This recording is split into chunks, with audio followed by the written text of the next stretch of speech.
మాజీ మంత్రి హరీష్ రావు మాట్లాడుతున్నారు. లైవ్ లో చూద్దాం. Segment 2 Prakasam barrage to Bollampalli reservoir, segment 3 Bollampalli reservoir to Banakacherla regulator 3 భాగాలుగా 80,000 కోట్లతో ఈ ప్రాజెక్టును ఆంధ్రప్రదేశ్ ప్రభుత్వం చేపట్టింది. నెక్స్ట్, ఆంధ్రప్రదేశ్ చంద్రబాబు గారు ఏం చెప్తున్నారు? గోదావరి వరద జలాలనే వాడుకుంటున్నాం. ఇది అబద్ధం, శుద్ధ అబద్ధం. నంబర్ 2, తెలంగాణ ప్రాజెక్టులను గతంలో నేను ఎప్పుడూ అడ్డు చెప్పలేదు. ఇది పరమ అబద్ధం. నంబర్ 3, ఇతర రాష్ట్రాలు బనకచెర్ల ప్రాజెక్టు నిర్మాణానికి అడ్డు చెప్పడం లేదు. ఇది పెద్ద జోకు. ఈ 3 అబద్ధాలే చంద్రబాబు గారు చెప్తున్నటువంటిది, ఆంధ్రప్రదేశ్ ప్రభుత్వం చెప్తున్నటువంటిది. నెక్స్ట్, సో పాయింట్ నెంబర్ 1, ఇందాక వారు చెప్పింది కదా, మేము తెలంగాణ ప్రాజెక్టులను అడ్డుకోలేదు అని చంద్రబాబు నాయుడు గారు చెప్పారు. దానికి ఉదాహరణలు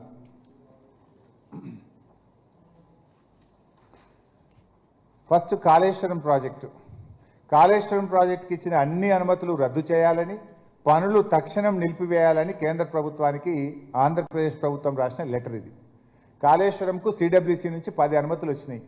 ఫైనల్ క్లియరెన్స్ టీఏసీ అంటారు, టెక్నికల్ అడ్వైజరీ కమిటీ. దాని అనుమతి కూడా వచ్చింది. అన్ని అనుమతులు వచ్చినాక కాళేశ్వరం మీద 13/6/2018 అప్పటి చంద్రబాబు ప్రభుత్వం రాసింది, in view of the above it is requested that the clearance of technical advisory project of Telangana may please be reviewed, as in any case the Kaleshwaram project requires to be approved by the Apex Council. Meanwhile, the state of Telangana be directed not to proceed with further execution of the Kaleshwaram project until provisions of the AP Reorganization Act are complied with. Varu emanaru, Kaleshwaram anedi actually ga it is a old project, it is not a new project. Pranahita Chevella ప్రాజెక్టుకు కొనసాగింపే Kaleshwaram project. Pranahita Chevella ప్రాజెక్టును 2007లో ఉమ్మడి ఆంధ్రప్రదేశ్లో 7 లింకులు 28 ప్యాకేజీల కింద టెండర్లు పిలిచి పనులు start చేసినారు. నేను మొన్నటి ఇచ్చిన ప్రజెంటేషన్లో 7 లింకుల్లో 6 లింకులు సేమ్. ఒక్క మొదటి లింకు మాత్రం తమ్మిడిహట్టి దగ్గర నీళ్లు లేవు కనుక సిడబ్ల్యూసి సూచన మేరకు మేడిగడ్డకు మార్చాము. అదొక్క లింకే మారింది కనుక it is not a new project, it is a old project, it is A on going project అని ఆ రోజు ఢిల్లీలో కేంద్ర ప్రభుత్వము గడ్కరీ గారికి మేము చెప్తే అది ఆన్ గోయింగ్ ప్రాజెక్టుగా అంగీకరిస్తూ దానికి అపెక్స్ కౌన్సిల్ మీటింగో పర్మిషనో జిఆర్ఎంబి పర్మిషనో ఇంకోటి అవసరం లేదు, this is A on going project like Polavaram అని ఆ రోజు కేంద్ర ప్రభుత్వం మనకు అన్ని అనుమతులు ఇచ్చింది. అనుమతులన్నీ వచ్చి ప్రాజెక్టు పూర్తయితున్న ప్రాజెక్టును ఇదే గోదావరి నది మీద కడుతుంటే అనుమతులు రద్దు చేయండి, పనులు నిలిపివేయండి అని ఆ రోజు చంద్రబాబు నాయుడు ప్రభుత్వం కేంద్రానికి రాసిన లేఖ ఇది. ఇప్పుడేమంటుండు, గోదావరిలో చాలా నీళ్లు ఉన్నాయి, నేను వరద జలాలు తీసుకుపోతున్నాను. మరి చాలా నీళ్లుంటే మా గొంతు నొక్కే ప్రయత్నం ఎందుకు చేసినావు? ఆనాడు మా కాళేశ్వరం ప్రాజెక్టును ఎందుకు అడ్డుకున్నావో ఇవాళ సమాధానం చెప్పాలనా వద్దా? నెక్స్ట్, ఇది భక్త రామదాసు ప్రాజెక్టు. వాస్తవానికి ఈ project it is not a new project. Bhakta Ramadas అనే లిఫ్టు మనం పాలేరు మీద పెట్టినాం. దేనికి? ఎస్ఆర్ఎస్పిలో టేల్ అండ్ ఆయకట్టు, ఎస్ఆర్ఎస్పి ప్రాజెక్టులో భాగంగా పాలేరు నియోజకవర్గం, ఖమ్మం జిల్లా పాలేరు నియోజకవర్గం ఎస్ఆర్ఎస్పి ప్రాజెక్టులో పారుతుంది. అయితే అక్కడ ఏం జరిగింది? టేల్ ఎండ్ ఉండడం వల్ల ఎస్ఆర్ఎస్పి నీళ్లు పోతలేవు కనుక SRSP is approved project, CWC approved, Government of India approved project. దానికి నీళ్లు సప్లిమెంటేషన్ కోసం ఒక లిఫ్ట్ పెట్టినాం. అది కొత్త ఆయకట్టు కాదు, నాన్ అప్రూవ్డ్ కాదు. దాన్ని కూడా అడ్డుకోవడానికి ఆ రోజు చంద్రబాబు ప్రభుత్వం రాసిన లేఖ మీరు చూస్తే, Bhakta Ramadasu LIS new project from the Paleru balancing reservoir under NS left canal to integrate new ayakat taken up without clearance approval of KRMB, CWC, Apex Council. So of course ademo old ayakatte ఏమంటాడు, KRMB అనుమతి లేదు, CWC అనుమతి లేదు, Apex Council అనుమతి లేదు, ఎట్లా కడతారు? దీన్ని రద్దు చేయాలి అన్నాడు. మరి ఈ గోదావరి బనకచెర్లకు GRMB పర్మిషన్ ఉందా? CWC అనుమతులు ఉన్నాయా? Apex Council అనుమతులు ఉన్నాయా? అంటే నువ్వు ప్రశ్నిస్తే నీతి, మేము ప్రశ్నిస్తే తప్ప. ఇలా నీ లెటర్లో నువ్వే రాసినావు, కేఆర్ఎంబి పర్మిషన్ లేదు, సిడబ్ల్యూసి పర్మిషన్ లేదు, అపెక్స్ కౌన్సిల్ పర్మిషన్ లేదు. మరి నువ్వు ఈరోజు ప్రతిపాదిస్తున్న గోదావరి బనకచెర్లకు జిఆర్ఎంబి అనుమతి ఉందా, సిడబ్ల్యూసి అనుమతి ఉందా, అపెక్స్ కౌన్సిల్ అనుమతి ఉందా? ఇక్కడ మీకు ఇంకా అర్థం కావడానికి సులువుగా చెప్తాను. ఏపీ అంటే ముంగట ఉంది, of course I will explain you in the next visual. Next, ఇది కాకుండా మరొక లేఖ వారు రాసింది. కృష్ణా బేసిన్లో కూడా పాలమూరు రంగారెడ్డి, దిండి, తుమ్మిళ్ళ, కల్వకుర్తి ఈ అన్ని ప్రాజెక్టుల మీద లేఖ రాసింది. మీరు ఇక్కడ చూస్తే ఇది కల్వకుర్తి లిఫ్ట్ ఇరిగేషన్ స్కీమ్కు కేసీఆర్ గారు 25 టీఎంసీలు సరిపోవని 25 టీఎంసీల నుంచి 40 టీఎంసీలు వాడుకోవడానికి ఆనాడు కేసీఆర్ గారు ప్రభుత్వం నిర్ణయం తీసుకొని ఇచ్చిన జీవో. దాని మీద కూడా చంద్రబాబు నాయుడు గారు ఆ రోజు ఢిల్లీకి కంప్లైంట్ చేసినారు. ఎట్లా ఇస్తారు, కల్వకుర్తికి 25 ఉండే, ఇప్పుడు 40 టీఎంసీలకు ఎట్లా పెంచుకుంటారు, ఇది రద్దు చేయాలి, దీని మీద చర్యలు తీసుకోవాలని చెప్పి ఆ రోజు చంద్రబాబు నాయుడు గారు రాసిన లేఖ. నెక్స్ట్, ఇది పాలమూరు అండ్ దిండి మీద స్వయంగా చంద్రబాబు నాయుడు గారు లెటరెడ్ మీద ఆనాటి మంత్రి ఉమాభారతి గారికి రాసినటువంటి లేఖ మీరు చూస్తే, I request that the honourable minister apex council to immediately intervene in the matter and advise the CWC KRMB to critically examine the issue and ensure the the statutes are strictly complied with. I also request that the GOTS may be directed to put on hold all works until the issue is resolved. అంటే statutory అంటే ఏంటి? KRMB అనుమతి, CWC అనుమతి, apex council అనుమతి. మరి అదే statutory నీకు ఉండాలి కదా ఈరోజు గోదావరి బనకచెర్లకు. ఆ రోజు మీరే స్వయంగా మీ పెన్నుతోనే రాశారు ఆ రోజు చంద్రబాబు నాయుడు గారు. సేమ్ అదే మేము అడుగుతున్నాం ఈరోజు. మరి ఇదే విషయాన్ని మన ప్రభుత్వం, మన రేవంత్ రెడ్డి ఎందుకు అడుగుతలేడు? ఈ రాష్ట్ర ముఖ్యమంత్రి ఎందుకు పెదవులు మూసుకుంటున్నాడు? మరి ఆ రోజు ఆనాడు మన ప్రాజెక్టులను అంత ఓపెన్గా బహిరంగంగా అనుమతి వచ్చిన కాళేశ్వరంను ఆపమంటాడు, పాలమూరును ఆపమంటాడు, దత్తత తీసుకున్న పాలమూరు జిల్లాలో కడుతున్న పాలమూరు ప్రాజెక్టును ఆపమంటాడు. మరి ఈరోజు అక్రమంగా కట్టేటువంటి ఈ గోదావరి బనకచెర్ల విషయంలో తెలంగాణ ప్రభుత్వం ఎందుకు మౌనం వహిస్తున్నది? ఎందుకు గొంతు పెగలడం లేదు? ఈ రాష్ట్ర ప్రయోజనాలకు తీవ్రంగా భంగం కలిగే ప్రయత్నం జరుగుతుంటే కూడా మన ప్రభుత్వం ఏమో మాట్లాడినటువంటి పరిస్థితి. నెక్స్ట్, ఇది తుమ్మిళ్ళ లిఫ్ట్. ఇది కూడా వాస్తవానికి Tummilla lift it is not a new project. యాక్చువల్గా తుమ్మిళ్ళ అనేటువంటిది రాష్ట్రం ఏర్పడక ముందు, తెలంగాణ ఆంధ్రప్రదేశ్ రాష్ట్రం ఏర్పడక ముందే హైదరాబాద్ రాష్ట్రంలో మనకు ఆర్డిఎస్ అనే ప్రాజెక్టు కింద 87,500 ఎకరాలకు నీళ్ళు వచ్చేది. ఆర్డిఎస్ ప్రాజెక్టులో మన గద్వాల, ఆలంపూర్ ప్రాంతంలో 87,500 ఎకరాలకు నీళ్ళు వచ్చేది. ఇది అప్రూవ్డ్ ప్రాజెక్టు. మనకు బచావత్ ట్రిబ్యునల్లో కూడా ఈ ప్రాజెక్టుకు నీటి కేటాయింపులు ఉన్నాయి. అయితే ఆ రోజు ఏమైంది? ఉమ్మడి ఆంధ్రప్రదేశ్లో నిర్లక్ష్యం చేయడం వల్ల 87,500 ఎకరాలు బారాల్సినటువంటి ఆర్డిఎస్ ప్రాజెక్టు 20-30 వేల ఎకరాలకు పడిపోయింది. ఆ రోజు ఆ జిల్లా నుంచి ఉన్నటువంటి నిరంజన్ రెడ్డి గారు, లక్ష్మారెడ్డి గారు కేసీఆర్ గారి దృష్టికి తెస్తే, సరే సప్లిమెంటేషన్ కోసం ఒక చిన్న లిఫ్ట్ పెట్టి 30-40 వేల ఎకరాలు పారే విధంగా చేసినాం. అదేం కొత్త ఆయకట్టు కాదు. బచావత్ ట్రిబ్యునల్ అవార్డు ఇచ్చింది. 87,000 ఎకరాలు వెనకట పారింది.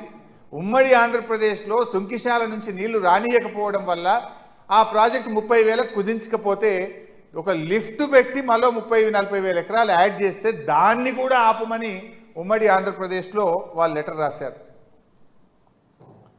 New project from the foreshore of Sunkishala reservoir taken up without clearance approval of the KRMB, CWC, apex council. Sunkesula barrage నుంచి ఆ రోజు నీళ్ళు వచ్చేది ఉంటే దాన్ని ఆపేటువంటి ప్రయత్నం చేసినారు. సో అట్లా ఇది మన బచావత్ అవార్డులో కేటాయింపులున్న ప్రాజెక్ట్. దానికి లిఫ్ట్ పెడితే దాన్ని కూడా ఆపాలని ఆ రోజు ఆంధ్రప్రదేశ్ ప్రభుత్వం ఈ 3 పర్మిషన్లు ఉండాలన్నారు. మరి ఆ మూడిట్లలో ఏ పర్మిషన్ లేదు వాళ్ళకు, వాళ్ళు నిర్మిస్తున్న గోదావరి బనకచెర్లకు. Next, this the point. యాక్చువల్గా ఇక్కడే నేను మీకు చెప్తా అన్నది. ఇక్కడ ఏంటంటే మనకు రాష్ట్ర విభజన జరిగేటప్పుడు పార్లమెంట్లో తెలంగాణ ఆంధ్రప్రదేశ్ విభజన బిల్లు ప్రవేశపెట్టినప్పుడు అందులో ఈ కింది లైన్ చెప్పారు.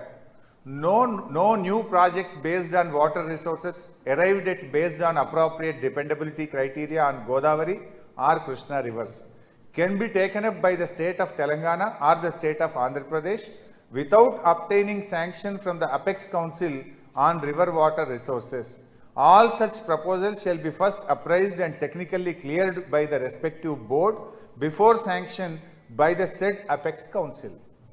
ఈ రెండు రాష్ట్రాల్లో ఏ కొత్త ప్రాజెక్టు చేపట్టాలన్నా అప్రాప్రియేట్ బోర్డు, గోదావరి అయితే జిఆర్ఎంబి బోర్డు, కృష్ణానది మీద అయితే కేఆర్ఎంబి బోర్డు ముందు అనుమతించాలి.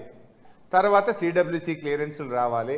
తర్వాత అపెక్స్ కౌన్సిల్ అంటే కేంద్ర జలవనరుల శాఖ మంత్రిగా రెండు రాష్ట్రాల ముఖ్యమంత్రులు సభ్యులుగా అపెక్స్ కౌన్సిల్ ఉంటుంది. అందులో క్లియర్ అయిన తర్వాతనే ఏ కొత్త ప్రాజెక్ట్ అయినా చేపట్టాలి. మరి ఈ మూడిట్లలో ఏది ఉంది? ఇప్పుడు ఇంతకాలం చంద్రబాబు నాయుడు గారు రాసిన లేఖలు చూశారు ఆ రోజు.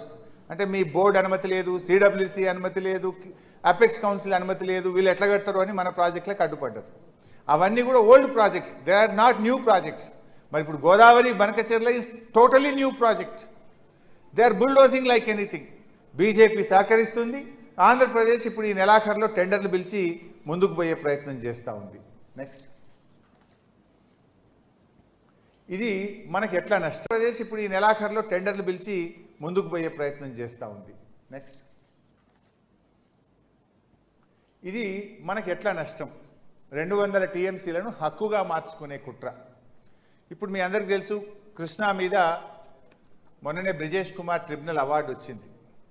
ఏ రాష్ట్రమైనా కూడా 1956 సెక్షన్ 3 కింద ఒక అవార్డు, అంటే మాకు ఈ నదీ జలాల్లో మాకు వాటా సరిగా రావడం లేదు అని కేంద్ర ప్రభుత్వానికి ఫిర్యాదు చేస్తే దాని మీద ఒక ట్రిబ్యునల్ వేస్తుంది కేంద్ర ప్రభుత్వం. వితిన్ 1 ఇయర్ వేయాలి.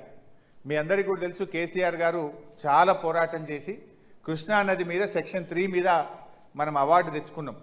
దానికి చాలా రకాలుగా ప్రయత్నాలు, కేసీఆర్ గారు స్వయంగా వెళ్ళి అప్పటి ఉమాభారతి గారిని, గడ్కరీ గారిని, ఆ తర్వాత షెకావత్ గారిని కలవడం, వాళ్ళు వినకపోతే సుప్రీంకోర్టుకు పోవడం, వాళ్ళు మళ్ళీ వింటే కోర్టులో కేసు విత్డ్రా చేసి సెక్షన్ 3ని మనం కృష్ణానది మీద సాధించినాం.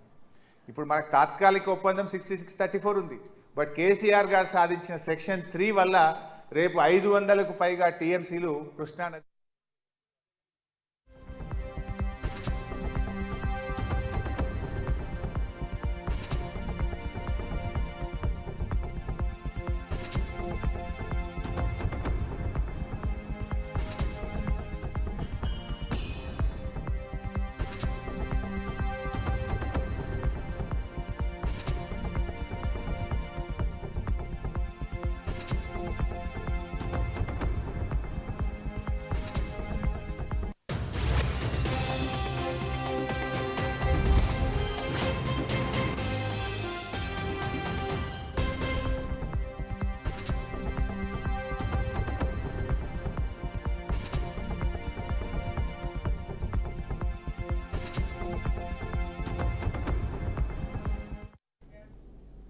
ఖైరతాబాద్ కాంగ్రెస్ పార్టీలో మరోసారి వర్గపోరు బయటపడింది.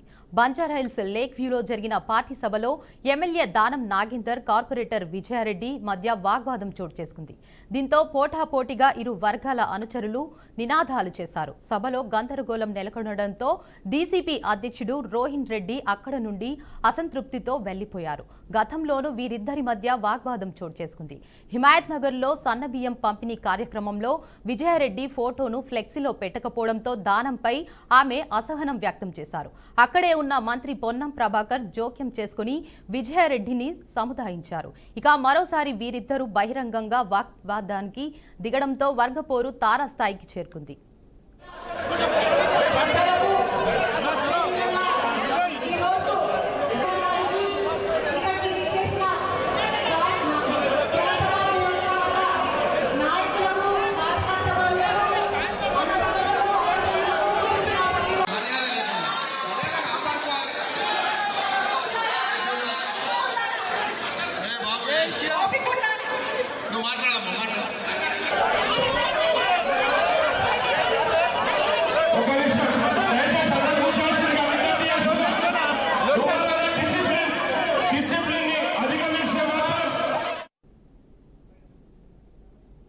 ఇక దీనిపై మరింత సమాచారాన్ని మా ప్రతినిధి సల్మాన్ అందిస్తారు. సల్మాన్.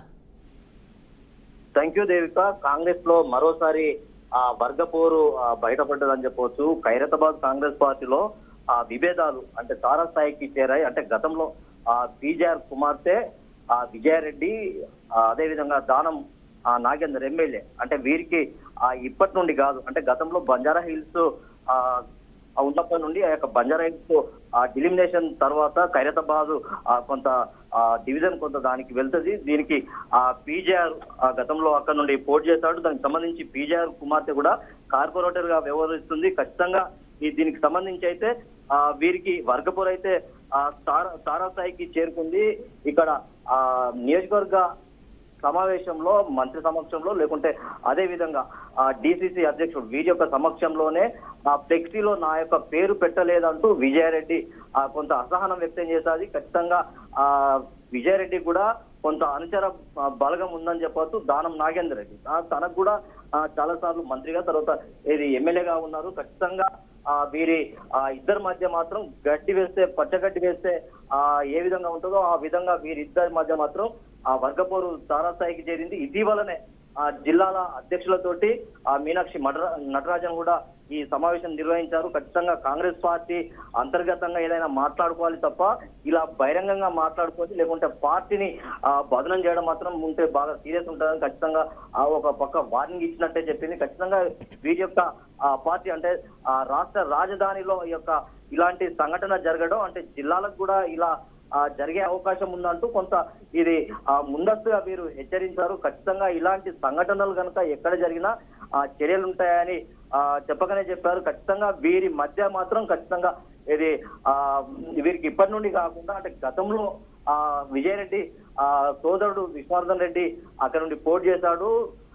దీనికి సంబంధించి ఆ యొక్క ఫ్లెక్సీ వివాదం అంటే ఆ యొక్క నియోజకవర్గ సమావేశంలో ఫ్లెక్సీలో ఈ యొక్క విజయారెడ్డి కార్పొరేటర్ విజయారెడ్డి ఫోటో లేకపోవడంతో వీరి యొక్క అనుచరులు మా యొక్క కార్పొరేటర్ ఫోటో లేదంటూ కొంత ఆందోళన చేశారు. అందులో కూడా దానం నాగేందర్ రెడ్డి అనుచరులు కూడా ఇద్దరి మధ్య కొంత వాగ్వాదం చోటు చేసుకుంది. అక్కడనే ఉన్న కాంగ్రెస్ ముఖ్య నాయకులు వీరి గొడవను చూసి ఏం చెప్పాలో కూడా వారికి అర్థం కాలేని పరిస్థితి అయితే ఉంది. ఖచ్చితంగా ఈ యొక్క విషయంలో కాంగ్రెస్ పార్టీ సీరియస్ గా వీరి మీద యాక్షన్ తీసుకునే అవకాశం ఉంది. ఎందుకంటే పార్టీ వచ్చే కార్పొరేషన్ ఎలక్షన్స్ కానీ లేకుంటే సర్పంచ్ ఎలక్షన్స్ కానీ అంటే వీటిని దృష్టిలో పెట్టుకొని రాష్ట్ర వ్యాప్తంగా ఇలాంటి సంఘటనలు జరగద్దని ఖచ్చితంగా కాంగ్రెస్ పార్టీ హైకమాండ్ లేకుంటే రాష్ట్ర నాయకత్వం సీఎం రేవంత్ రెడ్డి ఆధ్వర్యంలో పిసిసి అధ్యక్షుడు ఆధ్వర్యంలో ఇలాంటి గొడవలు ఖచ్చితంగా చేస్తే మాత్రం కఠిన చర్యలు ఉంటాయని హెచ్చరిస్తున్నారు. మరొకసారి అయితే వీరి యొక్క వర్గపోరు బయటపడడంతో కాంగ్రెస్ పార్టీలో వర్గ విభేదాలు అయితే మరొకసారి బయటపడ్డాయని ఇతర పార్టీలు కూడా ఈ యొక్క పార్టీని చూసి అవహేళన చేసుకునే విధంగా ఇలా వ్యవహరించొద్దని అయితే కాంగ్రెస్ పార్టీ వారికి హెచ్చరికలు అయితే జారీ చేసిందని అయితే చెప్పవచ్చు. Right, thank you Salman.